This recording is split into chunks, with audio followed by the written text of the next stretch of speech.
교도소에서 온 요한의 편지.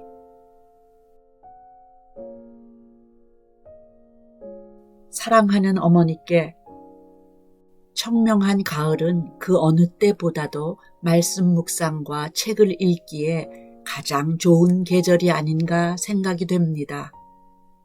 간간히 불어오는 바람은 덥지 않게, 그렇다고 춥지도 않아서 너무나 좋은 것 같고, 저는 그런 시간이 더욱 감사하게만 느껴지는 것 같습니다.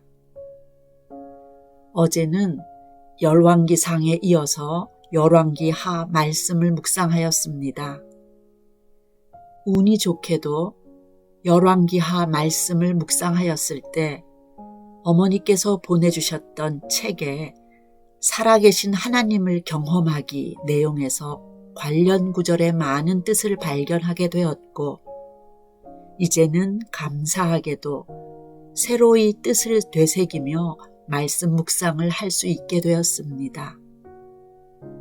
정말 평소라면 깊이 있게 생각하지 못했을 그런 구절의 말씀을 어머니께서 보내주신 책 덕분에 이제는 말씀을 깊이 있게 대할 수 있게 되어 너무나 감사하고 있습니다. 제가 어머니께서 보내주시는 책을 재미있게 볼 수 있는 이유 중에 하나가 바로 여기에 있습니다. 보다 말씀 묵상을 깊이 있게 할 수 있도록 해주며 무엇보다 발견하는 재미가 있습니다. 오늘은 구절의 뜻을 다시 새기게 되었던 열왕기하 5장 1절에서 14절의 말씀을 같이 공유하고자 내용을 적어봅니다. 우선 본문의 내용을 간단히 추리면 이렇습니다.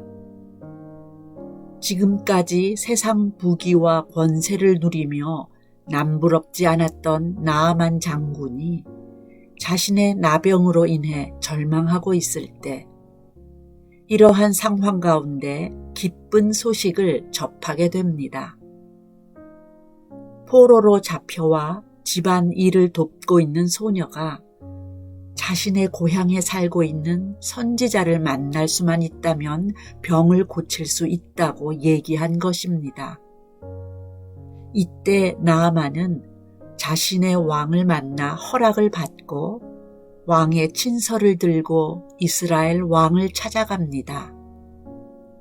어렵사리 엘리사를 만나긴 했지만 그의 종 게하시가 나와서 요단 강물에 들어가서 7번 목욕을 하라고 하고 여러 가지 우여곡절 끝에 강에 들어갔다 나왔더니 깨끗하게 나음을 얻었다는 것을 가르쳐주고 있습니다. 우리 인생은 그러나의 인생이다. 화려한 듯하지만 썩은 냄새가 그 속에 도사리고 있다. 지혜로운 듯 하지만 가장 소중한 것을 알지 못하고 허둥대며 살아간다. 온전한 듯 하지만 치명적인 결함이 있다. 이것이 바로 나만의 문제이자 우리의 문제이다. 겉은 화려해 보이나 속이 썩어 있다. 행복해 보이나 거짓된 웃음일 수 있다. 마음 문을 꼭꼭 닫아건 채 아무도 용납하지 않으며 앞서 받은 상처가 아물기도 전에 또 다른 상처를 받으며 살아간다. 이게 바로 오늘을 살아가는 우리의 모습이 아닌가. 내 힘의 결단으로는 자를 수 없는 무력한 자신에 대한 배신감. 바로 이 그러나의 존재가 인간이다. 나아만은 엘리사 선지자를 만나러 오면서 은 10달란트, 금 6,000개와 의복 10벌을 싣고는 거대한 부대를 거느리고 왔다. 현 시대로 계산하면 약 10억 이상에 달하는 돈이다.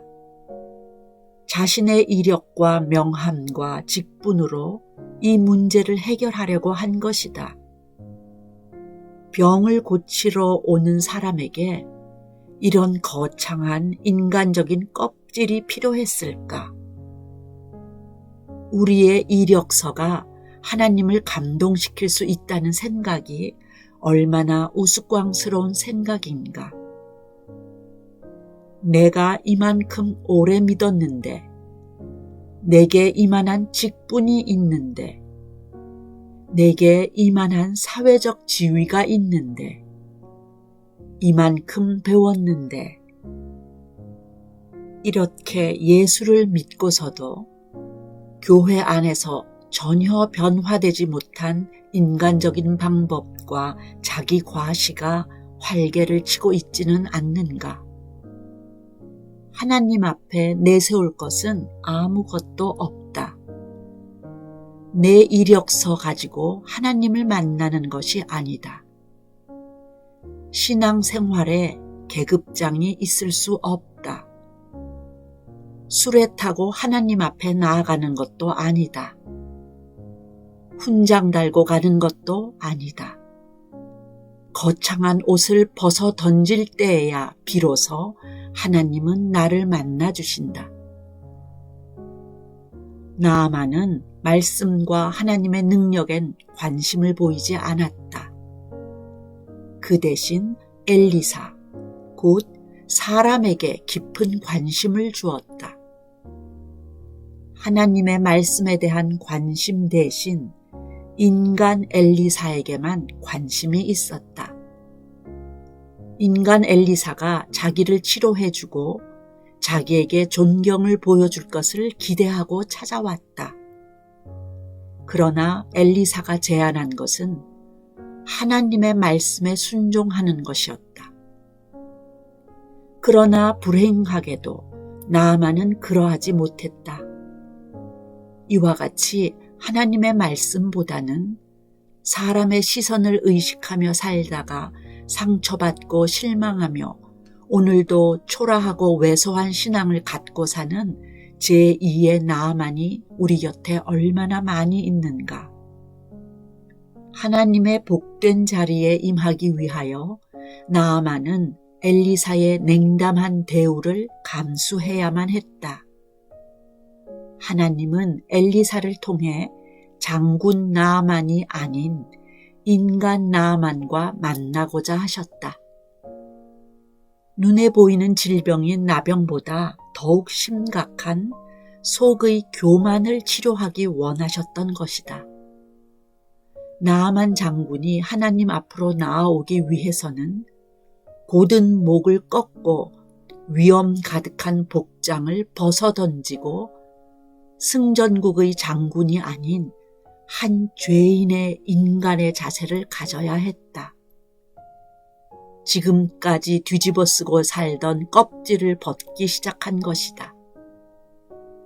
하나님은 계급장으로 꾸며진 나아만의 신앙이 아닌 하나님의 말씀 앞에서 어린아이 같은 신앙을 원하신다. 승리자 군대 장관이 아닌 실패자 인간을 발견하기를 원하신다. 껍질을 벗고 나면 자신이 한낱 피조물임을, 허물투성이, 모순투성이, 한낱 약한 인간에 불과함을 깨닫게 된다. 그러면 그때가 비로소 하나님이 나를 붙들어 주신다. 그때 하나님이 나를 도와주기 시작하신다. 껍질을 벗으라. 장군이 아니라 어린아이가 되어라. 어머니, 늘 보내주신 책 덕분에 말씀을 더욱 깊이 있게 배우게 되어서 감사드립니다. 늘 기쁨으로 주님을 더 깊이 알아가고 배워가고 싶습니다. 많이 많이 사랑하고 감사합니다. 사랑하는 아들 요한 올림.